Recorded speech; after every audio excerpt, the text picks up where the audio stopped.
Next example देखो, an I section is made up of three rectangles.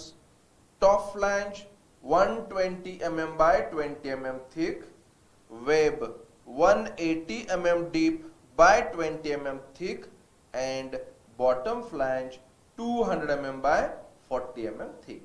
ठीक है? Find mi of the section along horizontal axis passing through the CG of the section.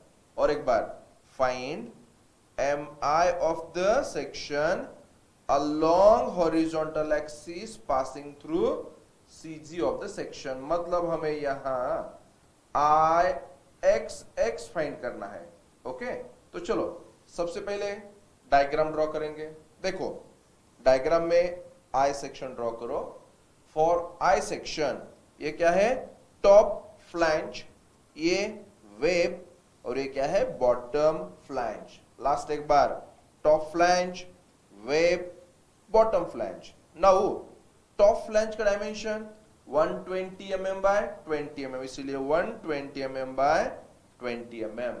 उसके बाद web का dimension 180 mm deep by 20 mm thick, 180 mm deep by 20 mm thick. Okay, and for bottom flange 200 mm by 40 mm.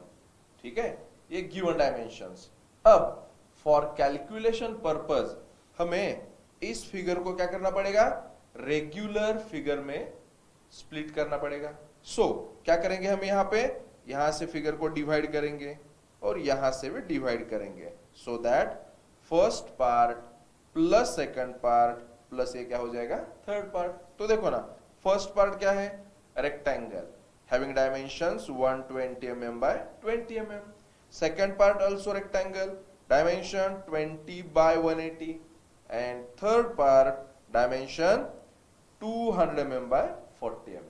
Okay, so यहाँ पे A1 कितना है? 120 by 20, A2 20 by 180, and A3 कितना आएगा? 200 by 40. Okay, so यहाँ पे A1, A2, A3 मिल गया. सो तीनों की एडिशन मतलब टोटल एरिया A, इसीलिए A equal to A1 plus A2 plus A3. Okay, value put up करो. A1 की वैल्यू प्लस A2 की वैल्यू प्लस A3 की वैल्यू, तीनों के एडिशन करो, क्या मिल जाएगा? Total area A. ठीक है, यहां तक आप लिख लो पहले. तो यहां तक लिख लिया ना.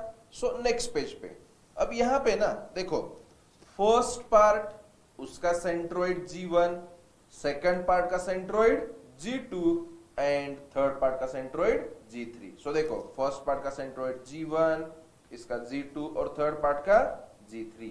ठीक है, अब G1 देखो ना, G1 कोऑर्डिनेट्स क्या होते हैं? x1 y1.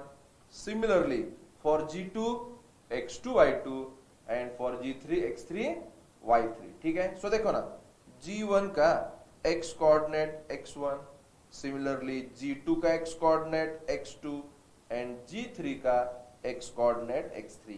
यहाँ पे x1 equal to x2 equal to x3 है. क्यों? Due to symmetry about y axis. So देखो ना, due to symmetry about y axis, x1 equal to x2 equal to x3 equal to x bar. कितना आएगा? देखो 200 के half, मतलब 100 mm. Okay, अब next part y1 y2 y3. So देखो ना, G1 का देखो, G1 का y कोऑर्डिनेट कितना आएगा? y1. अब देखो ना, y1 कितना आएगा? यहां से यहां तक तो 40 है, फिर यहां से यहां 180, और आखिरी पार्ट क्या है? 20 के हाफ. तो देखो ना, 40 प्लस 180 प्लस 20 के हाफ. ओके, क्या मिल गया? y1. सिमिलरली G2 पॉइंट का y कोऑर्डिनेट y2 ना, देखो ना, यहां से यहां तक कितना? 40, और ये आगे वाला कितना? 180 के हाफ. सो देखो यहाँ पे 40 प्लस हाफ ऑफ 180, हमें क्या मिल जाएगा? y2. एंड G3 पॉइंट का y कोऑर्डिनेट कितना आएगा? y3. सो y3 कितना आएगा? 40 के हाफ. ओके, हाफ ऑफ 40 कितना आ जाएगा? 20. यहाँ पे y1 y2 और y3 फाइंड किया है, सो हमें यहाँ पे y बार मिल सकता है ना, x बार तो ऑलरेडी मिल गया है, सो y बार इक्वल टू, देखो a1 y1 plus a2 y2 plus a3 y3 upon total area a, value put up करेंगे, देखो a1 y1 plus a2 y2 plus a3 y3 upon total area. Calculator पे calculation करो, final answer मिल जाएगा y बार कितना 84.28 mm। समझ में आया यहां तक? एक काम करो, यहां तक लिख लो, आगे क्या करेंगे, i x x फाइंड करेंगे and i y y find करेंगे। एक्चुअली इस एग्जांपल में सिर्फ i x x पूछा है, वहां तक हम कैलकुलेशन करेंगे, ठीक है? तो यहां तक लिख लो। अब नेक्स्ट पेज पे i x x, एक्चुअली ना यहां पे 1 2 एंड 3 पार्ट होते हैं ना इस सेक्शन को। सो देखो, using parallel axis theorem, okay, complete ixx equal to ixx of the first part plus ixx of the second part plus ixx of the third part, ठीक है? सो डायग्राम ड्रॉ करेंगे। First part, उसका dimension क्या है, 120 mm by 20 mm, ये top flange है ना। उसके बाद वेव कितनी थी, 20 mm बाय 180 mm, और लास्ट क्या है, बॉटम फ्लैंज कितना, 200 mm बाय 40 mm, ठीक है ना? हमें यहाँ पे ixx फाइंड करना है ना, इसलिए हमने एक्सिस कैसे लिया, देखो parallel to x axis, okay.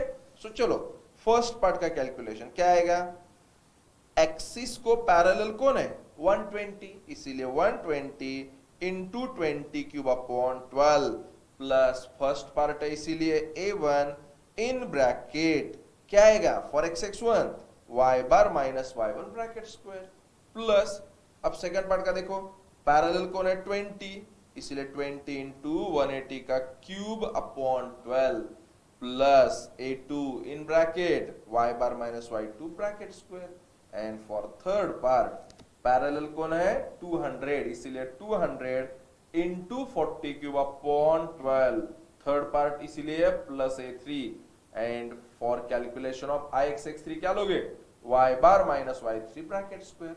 अब ये जो है ना y1 y2 y3 y बार हमने पहले कैलकुलेट किया है, वैल्यू यूज करेंगे। चलो देखो, ये फर्स्ट वाला पार्ट तो as it is, plus a1 की value in bracket y bar minus y1 bracket square.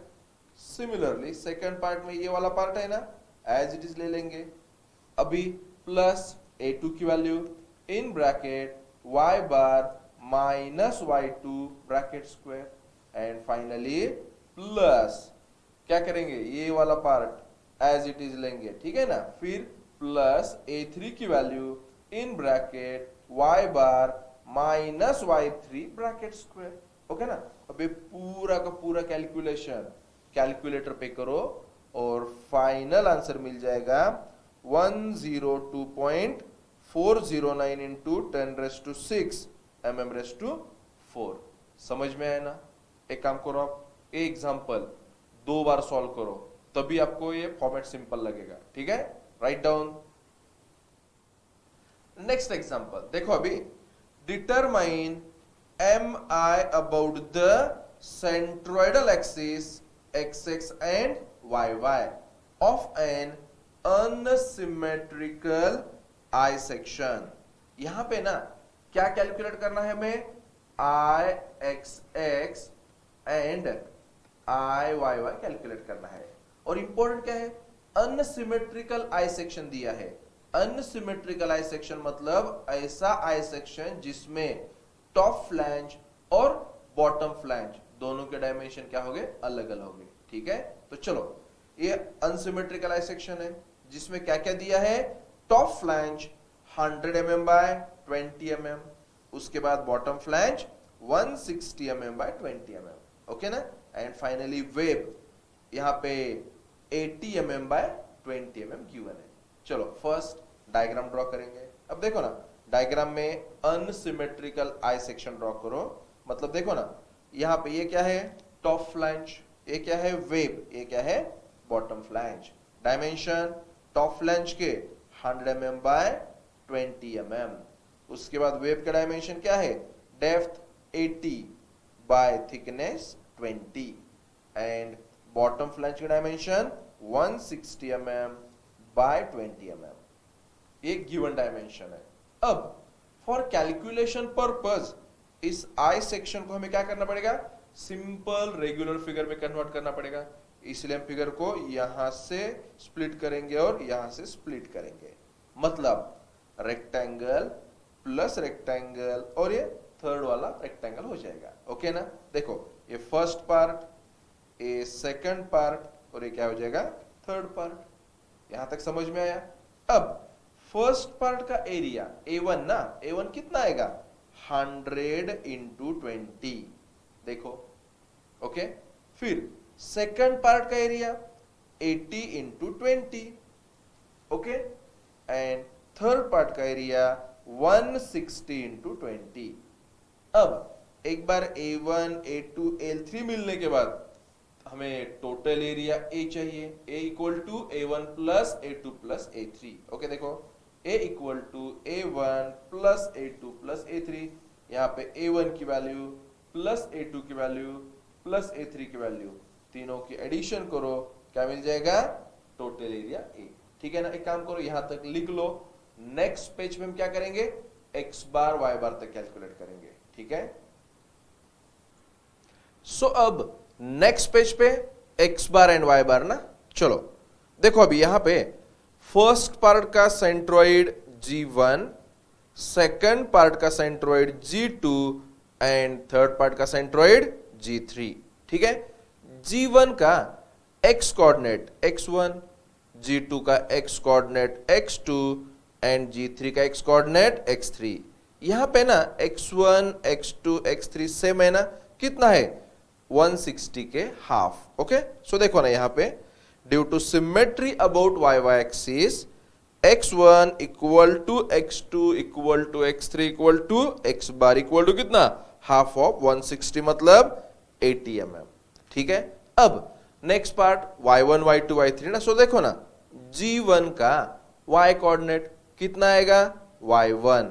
अब y1 कैसे कैलकुलेट करेंगे, यहां से यहां तक तो 20 प्लस यहां तक 80 और आगे हाफ ऑफ 20, इसलिए 20 प्लस 80 मतलब 100 प्लस 20 के हाफ मतलब कितना आ जाएगा, 110 mm।